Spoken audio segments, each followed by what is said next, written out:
네, 디베이트에 오신 것을 환영합니다. 오늘 저희가 깊이 파고들 주제는 이중항체 플랫폼 기술이라는 아주 강력한 무기를 가지고 신약 개발의 최전선에 서 있는 기업이죠. 바로 ABL 바이오입니다. 네, 최근 시장에 정말 뜨거운 관심을 한몸에 벗고 있는 기업입니다. 그래서 오늘 우리가 던져야 할 질문은 아주 명확합니다. 현재 이 ABL 바이오의 높은 기업 가치, 이게 과연 혁신적인 기술력과 그 무한한 성장 잠재력을 정당하게 반영한 것일까? 아니면 현실화되지 않은 미래에 대한 기대감만으로 위태롭게 쌓아 올린 모래성일까요? 저는 ABL 바이오가 가진 독보적인 플랫폼 기술, 그리고 글로벌 빅파마가 인정한 파트너십, 또 탄탄한 재무 건전성을 볼 때 현재의 가치는 시작에 불과하다. 앞으로 더 큰 성장을 이룰 것이다. 이렇게 확신하는 입장입니다. 반면에 저는 글쎄요. 급격히 악화된 실적과 업종 평균을 아득히 뛰어넘는 고평가 지표들을 근거로 볼 때 현재 주가는 실체보다 기대감이 과도하게 반영된 매우 위험한 상태라고 보고 있습니다. 그 근거를 이제 차근차근 말씀드리겠습니다. 좋습니다. 그럼 제 관점부터 먼저 말씀드리겠습니다.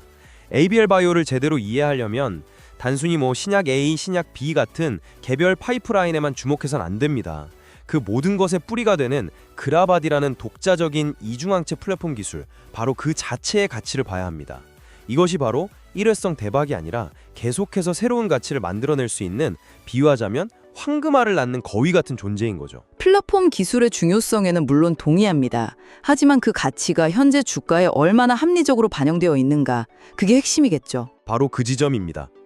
특히 주목해야 할 것은 혈액뇌 장벽, 즉 BB 투과율을 획기적으로 높이는 그라보디 B 기술입니다. 이게 왜 그렇게 대단한 기술이냐면요. 아시다시피 우리의 뇌는 우리 몸에서 가장 중요한 기관이다 보니까 아주 촘촘하고 강력한 방어막으로 보호받고 있거든요. 그래서 파킨슨병이나 알츠하이머 같은 뇌질환은 약물이 뇌 속으로 제대로 전달되기조차 어려워서 사실상 신약 개발의 불모지로 여겨졌죠. 그런데 ABL 바이오의 기술은 바로 그 철옹성 같던 방어막을 통과하는 일종의 마스터 키를 만든 셈입니다. 그동안 접근조차 못했던 거대한 시장의 문을 열 수 있다는 평가를 받는 이유고요. 그리고 이건 단순한 주장이 아니라 글로벌 제약사 사노피가 1조 원이 넘는 거액을 투자하면서 그 가치를 직접 증명해 보였습니다. 네, 사노피와의 계약이 기술력을 입증하는 중요한 사례라는 점은 저도 인정합니다. 하지만 그 계약 하나가 현재의 모든 고평가를 정당화할 수 있을까요? 물론 그것만이 아닙니다. 최근 바이오 업계의 가장 뜨거운 화두인 ADC, 그러니까 항체 약물 접합체 기술을 자사의 이중항체 기술과 결합한 차세대 항암제 파이프라인까지 확보하면서 미래 성장 동력을 확실하게 다져놓고 있습니다. 여기에 바이오 기업의 발목을 잡는 가장 큰 문제, 바로 자금 리스크가 없다는 점이 활용점정입니다. 과거 사노피와의 기술 이전으로 확보한 현금 덕분에 부채 비율은 22%대에 불과합니다. 다시 말해서 외부 자금 조달 없이도 대규모 글로벌 임상을 안정적으로 끌고 갈 체력을 갖춘 몇 안 되는 바이오 기업이라는 뜻이죠. 자, 그 주장에 왜 동의하기 어려운지 이제 제 입장에서 설명드리겠습니다. 미래의 청사진, 물론 중요합니다. 하지만 투자자는 꿈만 먹고 살 수는 없죠. 현실을 봐야 합니다. 2024년 예상 실적을 보면요. 매출은 전년 대비 거의 50%, 그러니까 반토막이 났습니다. 더 심각한 것은 수익성입니다. 영업이익은 마이너스 593억 원, 순이익은 마이너스 555억 원으로 적자폭이 오히려 더 커지고 있습니다. 그건 R&D 투자를 늘렸기 때문 아닌가요? 신약 개발 기업에게 R&D 비용은 미래를 위한 투자이지 단순한 손실이 아니라고 봐야 합니다. 그 투자가 항상 성공한다는 보장이 없다는 게 바로 문제의 핵심입니다. 그리고 이 적자보다 더 우려스러운 것은 제가 보기에 바로 극심한 고평가 상태입니다. 주가순 자산 비용, 즉 PBR이 55배가 넘습니다. 이 숫자가 잘 와닿지 않으실 수 있는데 쉽게 비유하자면 이런 겁니다. 이 회사가 가진 실제 자산 가치 10,000원짜리 물건을 시장 참여자들이 55만 원을 주고 사겠다고 달려드는 형국입니다. 그럼 나머지 54만 원은 전부 미래에 대한 기대감이라는 무형의 가치에 지불하는 셈이죠. 심지어 동종업계 평균 PBR이 한 25배 수준이니까 다른 바이오 기업들보다도 2배 이상 더 큰 꿈에 베팅하고 있는 겁니다. PER이나 ROE 같은 수익성 지표는 적자 기업이라 아예 마이너스 상태라서 논할 가치도 없고요. 혁신 바이오 기업을 전통 제조업의 잣대인 PBR로 평가하는 것 자체가 저는 좀 어폐가 있다고 봅니다. 말씀하신 그 꿈, 그러니까 PDR, Price to Dream Ratio가 오히려 바이오 기업의 가치를 평가하는 더 적절한 척도일 수 있습니다. 눈에 보이지 않는 플랫폼 기술의 무형적 가치를 어떻게 회계장부상의 자산으로만 평가하겠습니까? 글쎄요. 저는 그 꿈이라는 단어가 투자에 있어서는 가장 경계해야 할 단어라고 봅니다. 왜냐하면 꿈은 깨지기 마련이거든요. PBR 55배라는 수치는 ABL 바이오가 작은 악재에도 주가가 폭락할 수 있는 정말 살얼음판을 갖고 있다는 명백한 신호입니다. 임상 과정에서 예상치 못한 데이터가 나오거나 규제 당국의 승인이 조금만 늦어져도 그 꿈의 가치는 순식간에 증발할 수 있습니다. 이미 성공에 대한 기대감이 주가에 과도하게 선반영되어 있어서 지금 진입하는 투자자는 잠재적으로 얻을 수 있는 수익보다 훨씬 더 큰 하락 리스크를 짊어져야 합니다. 이건 합리적 투자가 아니라 제가 보기엔 매우 위험한 도박에 가깝습니다. 그렇게 위험한 도박이라면 왜 개인 투자자보다 훨씬 더 많은 정보와 분석력을 가진 기관과 외국인 투자자들이 앞다투어 주식을 사들이고 있을까요? 최근 수급을 보면 이들이 동시에 대규모 순매수에 나서는 소위 쌍끌이 매수 현상이 뚜렷하게 나타나고 있습니다. 이들은 그 꿈이 단순한 망상이 아니라 데이터와 기술력에 기반한 실현 가능한 미래라는 것을 알고 있기 때문에 베팅하는 겁니다.